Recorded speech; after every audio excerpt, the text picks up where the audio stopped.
how much have you made total? 165, 110. What's your age right now? I just turned 21.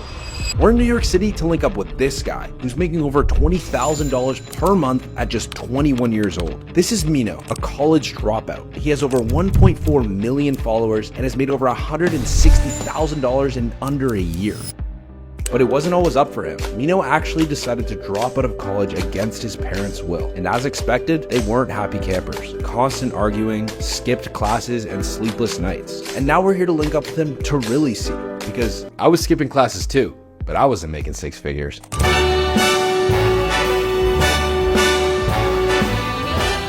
We're here with the boy, Mino, been linked up.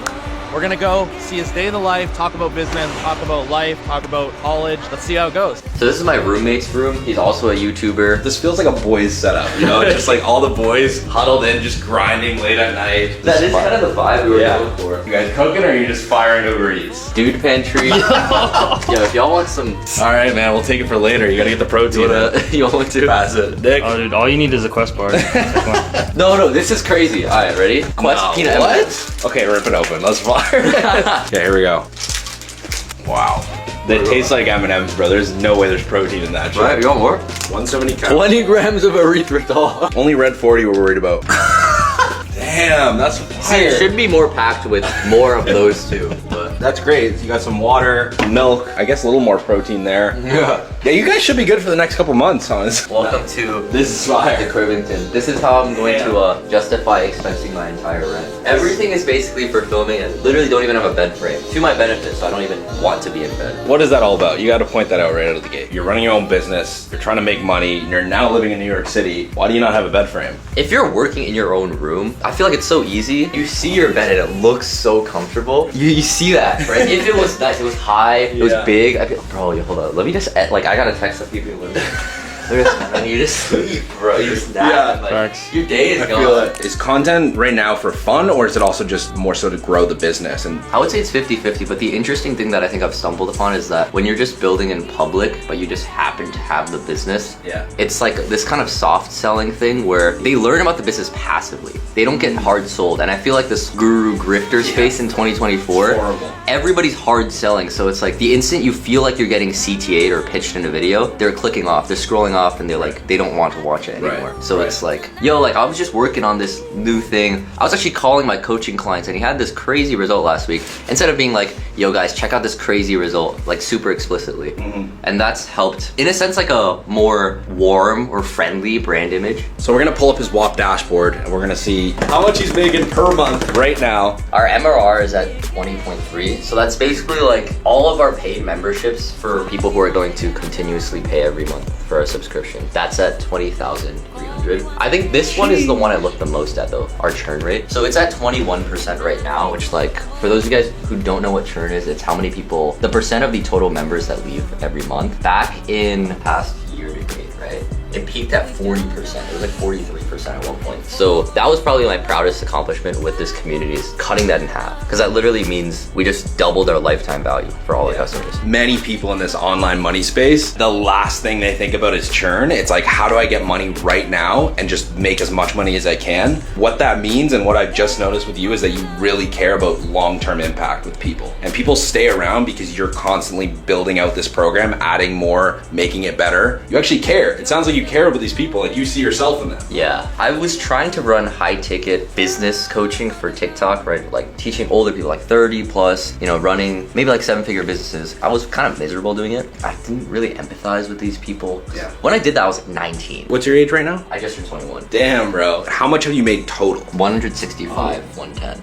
Dude, that's insane in it. So it hasn't been a year and you made $165,000. The biggest thing is emails. Really? Because Whop collects every single email, I just go to Zapier and it just automatically sends it over to my email list every time somebody joins, and it tags them, oh, they're a paid member, they're free, because we also have a free thing. So it's like free, paid, and then now we have our highest ticket thing. The way I launched my high ticket was straight up just like, we have our 450 paying members or something, and we just sent an email saying you're invited to high ticket. We booked probably like 10 to 15 calls with that, just with that email alone. The main thing everyone talks about online is the second you start selling a course or a program, people call you a sellout or a guru. What are your thoughts on that? I think it's a delicate balance. I think one, One is just being super transparent. Like I'll talk about like, yo, I sell courses online, like day in the life of a course seller. Being super transparent, not trying to hide it. The audience understands what a course is, what a community is, right? They just don't want to feel lied to. Just tell them. I'll flash my numbers all the time, right? So that helps them be like, oh, like this guy's not hiding something and putting on a facade so everybody else can buy, but then he can like walk away with like some secretive profit. Like I made a video saying, yo, our business sucks and it's making me really sad because our churn was so high. 40%, that's like half the people left. I said hi and I built relationships with these people just to see them go. A month later, I was like, damn, I suck. I see it as a long-term game. Are you guys dry scooping it? Yeah. Shit. I'm not gonna pour this in here, Go bro. for it, bro. Bottoms up. Does it taste like anything? Oh, bro.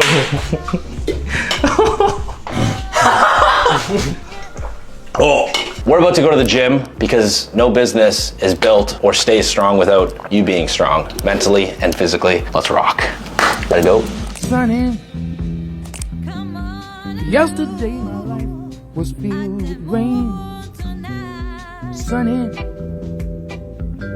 You smiled at me and really I think a big part of the gym for a lot of people is because they need it for their mental. Do you use that for your business? Nah. A lot of days I just be like, I want to focus on other stuff like content, or I want to like work on some other thing in the business. I'm trying to get myself to go to the gym first thing in the morning. Even if it's like 30-minute workout, when I first started the day, I can now feel like I go on camera, I'm like, okay, I feel good. It's like a state of mind that I have to kind of get into a speaking flow state. I trust the words in my mouth in a sense, and I trust what's in my mind. And if I can't get into that state, there's like a slight bit of friction where I'm just like, I don't know, like, do I sound a little weird? Like, I don't know if this makes sense. I feel like I'm just like, it's some bullshit that I was just like regurgitating that I heard online. Going to the gym helps me ease a little bit of that anxiety. It's interesting you say that because I think across all entrepreneurs, there's one thing that's in common, and it's like they need to take care of their mental state or else they're cooked. Trying to find a way to be like, no, this actually is an ROI kind of thing. Because I think, it's easy for entrepreneurs to be like, this isn't making me more money. This isn't bringing me closer to the vision of my business. Like consciously reminding myself of the subconscious benefit of lifting, because I won't see the ROI until maybe at the end of the day I'm like, dude, why do I feel a little bit more sluggish? Oh, it's because I didn't work out earlier today. If I dropped you like in the middle of the city, would you know where to go? Without Google Maps? Listen, obviously you've been in New York for a month, so this is still all new to you. I've been in New York for a month. We could walk around. I think that direction's better. Well, we could walk around, or we could go in a helicopter. Are you fucking serious? Yeah, bro. Are you down? Oh, I'm so sorry. Are you down? Oh my god. Let's go. We're going to The flight is 1 p.m. It is 12, but we have to be there at 12:30. Oh shit, did he leave? Is that us? Fuck. Wait, which one is it? Yellow or black? No, black. Right here, we have a helicopter tour. So Uber black? Yo, what the fuck? All right, here we go. I don't know if we can drive fast. We have a helicopter tour we have to get to, so. This is my first time in an Uber black too, bro. First day for a lot of things coming. The current arrival says 12:42, and we almost missed our Uber, so. Are we cooked? I hope not, man. They can't cancel us in 10 minutes, come on. We have a tour at 1 p.m. We are looking like we're gonna arrive there at 12:40. Is that an issue? Here we go, boys, for safety. Safety first. If we're falling from that height for like... Here we go!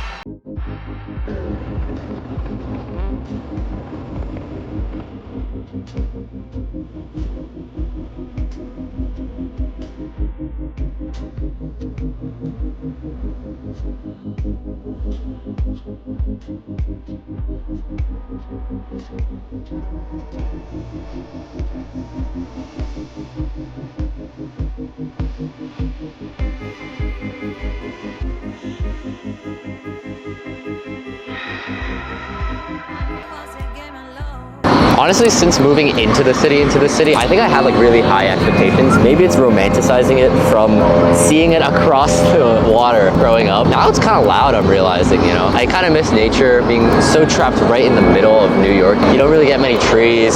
Every single night it's like, I'm very similar, man. I need like my space. That's why Brooklyn's a little better, because I can actually like kind of get out of it, but still be in it. yeah. I don't hear the sirens every night, but I can always just pop over to the city. I don't ever slow up, no I don't take shit. I got no love for the fakeness. If you wanna play tough and wanna hate this, I'll always show up. Look at those, please. Yeah, 3. I've actually never tried this either. Cheers, boys. Oh, How do you even heat this? almost like lollipop. Yeah. I thought it would be really hard to eat because it's just like sugar, but It's actually very good.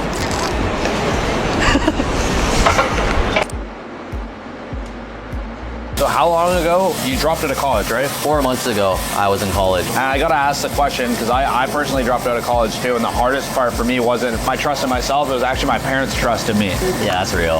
That's What was that like for you? probably about 20 back and forths between me and my mom, ranging from pretty much all out like yelling to eventually we're tired of yelling at each other and like arguing about this because we're not going anywhere. She's from a different generation. She doesn't understand this stuff. She hasn't seen like the opportunity that I saw. We came to a point where it's like we recognize we just kind of have to agree to disagree. I think I'm very grateful though that like my mom didn't force anything on me. She was just like, I really think you should kind of thing. Was there ever a moment where you like showed her, hey mom, I just made like 5K this month, like that's insane, like off the internet? I would only talk about numbers to my mom. I wouldn't talk about like, oh, I'm enjoying this. I have these goals and I'm really excited for it. It was always like, look how much money I made. Oh, last month, you know, we did this. If I make this much money, will you allow me to drop out of college? No. Like, how about this much money? No. Well, how about this much money? No. And my dad would be like, you know, 50K a month, like, okay, he could drop out. But my mom was like, no, like no matter how much you need to finish college. And I think I realized me projecting all these numbers, it wasn't even about college. I think it was a deep down need for me to get validation from my parents to just hear, I believe in you, even despite college. I believe you'll succeed. I think that was what I was looking for. Right. And I don't think numbers really changed that. Whether I was at like 0K a month, 10K a month, 20K a month, I think I just wanted to hear her say, I think you'll be okay if you're on your own. Sounds to me like that's kind of what you decided to do, was maybe they won't be 100% in, but in the long-term picture, this will pay off 100% for both you and your parents. Like that sounds like what your goal is there.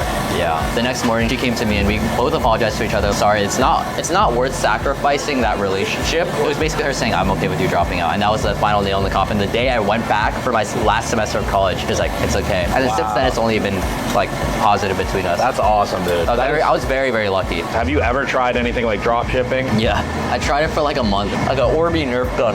It didn't work. One thing I've noticed about every entrepreneur I meet that's in the past 10 years, almost everyone's tried some form of drop shipping. I swear it's like the first business that everyone tries that they either fail or do really well in, and that seems to set the trajectory for like where they go next. Wait, that's so real. But I think it's interesting because these are all people who are still in this space now, right? Which I think shows something magical about the drop shipping, whether it's even the marketing about drop shipping. It's like, it shows it's possible, and like it was one of the first businesses you could get into with really no money. Low entry level. The barrier to entry was pretty much nothing. So everyone saw that and they're like, I could do that. Why the fuck couldn't I do that? Obviously, like, you put in a lot of work to not only make your content good, because it inspires me, but inspire others. We didn't want to end the day there. We wanted to end the day on something big. So from us at Whop, myself, and everyone involved, we have something for you. This is yours, this whole thing. So open it up. What's this whole thing? A basket of good. SD card. Second off, we got a lithium ion battery. So you need a battery and an SD card. I'm not sure what you would need that for. Maybe something else in here. Let me help you open this up. So this is a Sony A7S. This is the top of the line camera you can get right now. No, that's crazy.